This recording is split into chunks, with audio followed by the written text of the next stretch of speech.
Minecraft has a massive hacking problem that no one talks about, and it's so much worse than you might think. Before we get into the bombshells regarding Minecraft hacks and Mojang's response, you probably heard that the Minecon mob vote server was attacked and hacked the other day, completely nuking the server, deafening players, crashing and overheating devices, and just completely destroying the server.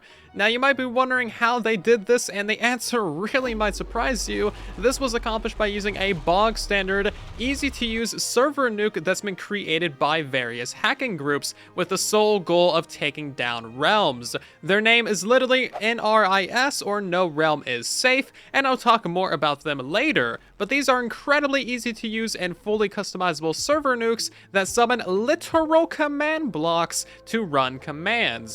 The Minecon hack is just the tip of the iceberg, and it gets so much worse. Mojang has done very little to fix the various hacks on Bedrock Edition over the last few years, but this recent attack on Mojang's biggest event of the year has definitely gotten the attention of lead developers for Minecraft Bedrock Edition, and they are undoubtedly working on a solution for that. We'll have to wait and see if they can make a hack-proof server in time for Minecon and the mob vote. If they can't, the mob vote is going to be a lot more interesting this year. So what's the point? Mojang has been aware of these hacks for years and hasn't done anything to solve them, so various communities have popped up in their place to create anti-cheat software. The devs of these anti-cheat programs deeply know the ins and outs of Bedrock Edition and how these hacks, hacked clients, and exploits work. They've created various methods of fighting hackers and preventing them from hacking in the first place, basically doing Mojang's job for them, largely for free. There's been a number of anti-cheats made for Bedrock Edition. Most anti-cheats have the ability to stop command block exploits,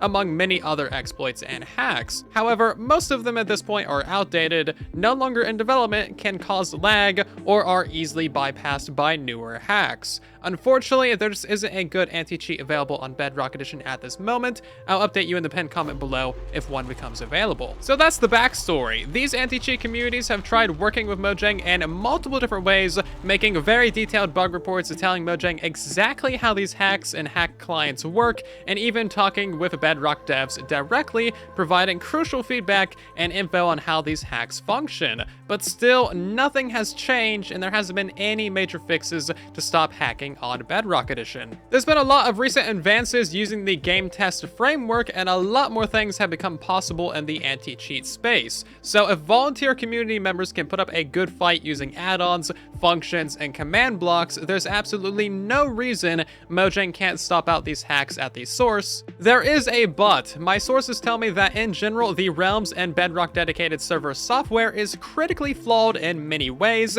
so even if Mojang were to patch many exploits, more would just pop up in their place, which is to be expected. You kind of need a whole team of devs with the sole goal of trust and safety plus exploit prevention. There's always going to be those in the community who want to hack and have a monetary incentive to create hacks as well, but Mojang can make them work a lot harder by actually fixing some exploits. So that's a little overview of the anti-cheat community and what they've done to try and help Mojang. Now let's talk about the hacks and the hackers themselves. There are so many different types of hacks on Bedrock Edition that are made possible with the use of hacked clients. Pretty much anything you can imagine: fly hacks, no clipping, extended reach, attacking through walls, X-raying, enchanting to level 32,000, highlighting players and inventories, kill auras, hacked skins, giving yourself any item you want, methods of massively increasing the world size to make the world unplayable. There's even Discord bots that can create infinite alt accounts to join your realm and crash it forever, among near infinite other ways of crashing the world.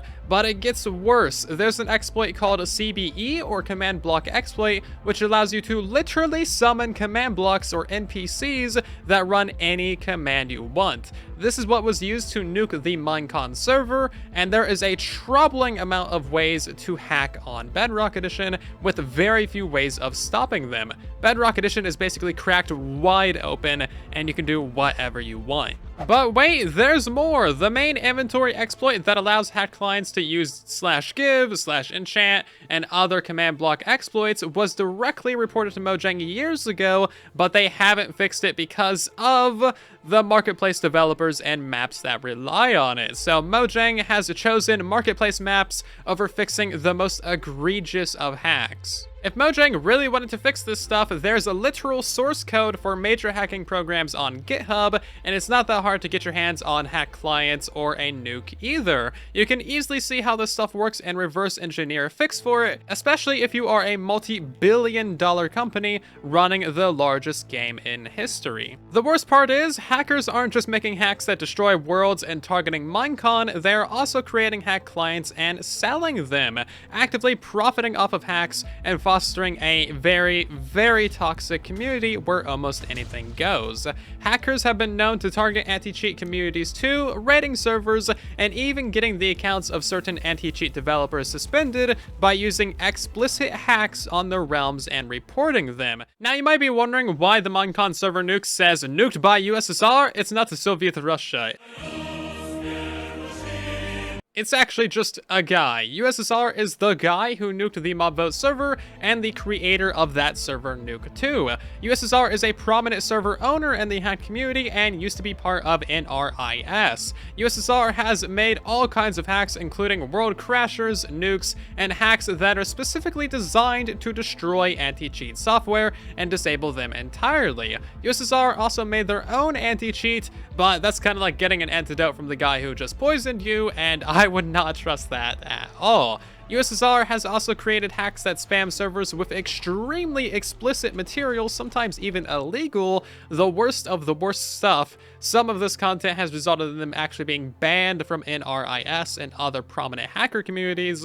That's how bad it was. This kind of behavior isn't exclusive to USSR either, it's fairly common in the hacking space, as you might imagine. Fun fact, and something you might not know, but Discord will actually terminate servers known for hacking. So if you ever find one, you can just report it and the server owners, and Discord will shut it all down. They will just create a new server and new accounts, but it's very inconvenient. And now that I think about it, Patreon probably does the same thing. So the bottom line is, Mojang cannot ignore the hacking problem on Minecraft Bedrock Edition any longer. This has been going on for years with no action, and now that hackers have directly attacked the Mobvote server, Mojang cannot ignore this issue. Now is the time to make sure Mojang knows that this is an issue. So if you have experienced a realm or server hack, put the videos and pictures online, share them around, and let Mojang know that this is important and that it affects players everywhere, and that action needs to be taken to protect players. Now I know what you're thinking, aren't I just promoting these hacks simply by talking about them? And honestly, yes, I kind of am. It's very difficult to discuss these issues without inadvertently promoting the behavior that you're fighting against. These hacks are already so popular and so widespread, and it's been an issue for so long that staying silent on these issues isn't really helping anyone, and we really need Mojang to pay attention, get their act together, and finally start fighting these hackers with us. We shouldn't need to rely on community volunteers to build anti-cheats in order to have a safe playing experience and protect our communities. That should be baked directly into Minecraft, and it's Mojang's responsibility to protect their players from bad actors. The best thing you can do to stay safe against hacks is never ever share a realm invite code, only whitelist people that you truly trust, and make a world backup twice daily or more so you can revert any damage done. So what do you think? This has been a bit of a bombshell video, and we covered a lot, so let's talk about this stuff down in the comments. Thank you to Mr Mando, Visual1mpact, Carthe, Roman, and Nightwalker for helping inform today's video. Thank you for watching, consider subscribing, drop a like, and then there was silence.